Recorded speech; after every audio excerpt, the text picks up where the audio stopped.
2025 has been an emotional roller coaster for K-drama fans.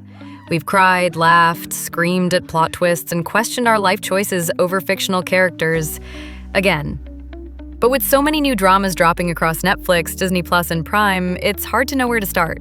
So here's your ultimate guide: the top 10 Korean dramas of 2025.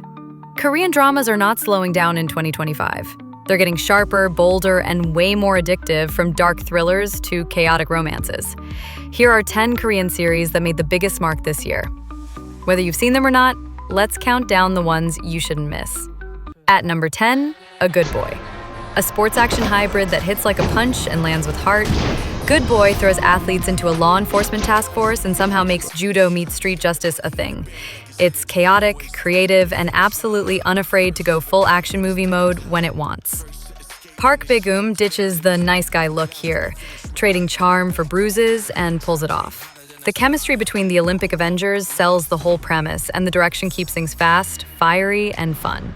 Currently available to stream worldwide on Amazon Prime Video with an IMDb score of 7.7. The number 9 is The Resident Playbook, a grounded medical drama that swaps flashy surgery scenes for real pressure and emotional weight. 4 rookie OBGYN residents walk into Zeno Yulia Medical Center, and none of them are ready. But they show up anyway. Through late shifts, impossible decisions, and fragile patient outcomes, they grow, not perfectly, but honestly. And that's what makes it hit. The friendships evolve slowly, the romance never overpowers the work, and the characters grow from every cut, crisis, and shift. Currently sitting at an 8.1 on IMDb and available to stream on Netflix. The number 8 is My Dearest Nemesis. This is a type of series in which romance and revenge collide in the boardroom, and it's more fun than it should be. Imagine rejecting someone online 16 years ago, and now he's your boss. That's the mess Sejong walks into, and neither of them is pretending it's fine. She's a corporate fixer with zero patience for nonsense. He's the quietly smug director who hasn't forgotten the burn. Moon Tae-young and Choi Hyun-wookuk make the tension weirdly enjoyable. Even when the plot dips a little, the series is rated 7.4 on IMDb and streaming now on Viki globally. At number 7 is 9 puzzles, 1 unsolved murder, a missing memory, and a profiler who might be chasing herself. Yooninya returns to a case that shattered her teenage years, and the deeper she digs, the more it unravels. New victims, strange patterns, a partner she doesn't trust, and one puzzle piece that never seems to fit.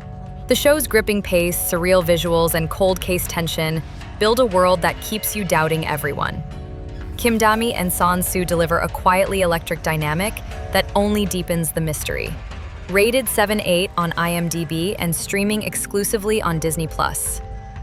The number 6 is Buried Hearts, a sharp revenge drama built around memory loss, stolen billions, and ruthless ambition.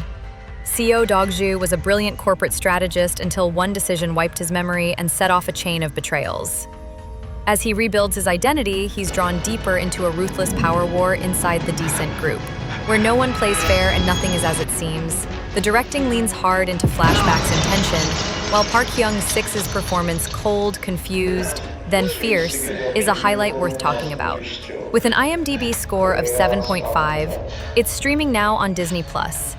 At number 5 is Study Group, one of the year's most unexpected breakout hits, packed with grit, humor, and teen rage. Younga Min, a quiet student with poor grades but killer instincts, lands in Young Technical High, a place where survival matters more than study. With his ex-tutor turned teacher backing him up, he starts a study group that ends up fighting more than just academic failure. The action choreography hits hard, but what truly stands out is how grounded the characters feel. Rated 8.3 on IMDb and streaming now on Viki. The number 4 is Mercy for None. Brutal, intimate, and cold as steel, this is the kind of revenge story that doesn't glamorize violence. Every moment feels soaked in tension. Nam Gi-jun walked away from violence by tearing apart his own future, but when his brother is murdered, he steps back into the shadows. He thought he'd buried in a world of betrayal and fading loyalties. He's not chasing justice, he's chasing the truth, no matter how much it costs. So Goob's quiet intensity does more than carry the story, it sharpens it. The show's visual style leans dark and deliberate, making every confrontation feel earned. It currently holds an 7.5 rating on IMDb and is available to stream on Netflix. The number 3 is When Life Gives You Tangerines, a period drama told like a memory. Slow, honest, and quietly unforgettable. On 1950s Jeju Island, Ah-soon is torn from her home after a tragedy and raised by strangers. Glanik, the quiet boy from a fishing family, becomes her anchor. As decades pass, their bond grows through poverty, protest, and heartbreak, all seen through the eyes of their daughter. In the present day, EU and Park Begum deliver restrained, deeply human performances. The cinematography paints every frame like a memory, and the writing lingers long after it ends. It holds a 9.1 rating on IMDb and streams globally on Netflix. At number 2 is Weak Hero Season 2. This season takes a slower, heavier turn. It's less about survival, more about the pain that refuses to fade.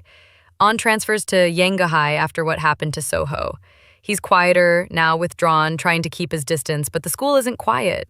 It's run by the Union, a gang that rules through fear, and Ah-soon wants no part of it until things get personal. The confrontations feel raw, but it's Park Bae-hoon's restraint that steals the season. Every moment feels like something might break. It holds an 8.4 rating on IMDb and continues to gain wide attention through unofficial sources. The top spot goes to Squid Game Season 3. This is it. The grand finale that finally tears the mask off the system. It exploded on Netflix at launch, smashing records with over 60 million streams in just 3 days, and now officially the most watched non-English series in the world. The 6-year-old final season picks up right after Season 2's failed rebellion. A broken Gi-hoon returns to the battlefield, but this time he's here to burn it all down. Former Player One, or rather the frontman, reclaims control and brings in a new wave of VIPs. Their chilling presence deepens the show's already dark commentary on power and control. Season 3 brings closure, chaos, and a final twist that opens the door to something even bigger. A game that's no longer just South Korean, but global. It holds an IMDb rating of 8 and is streaming now on Netflix. And that wraps up the list. Which one have you already binged and which one just shot to the top of your watch list? Drop your thoughts in the comments, and hey, don't forget to like, share, and subscribe. I'll be back soon with another video.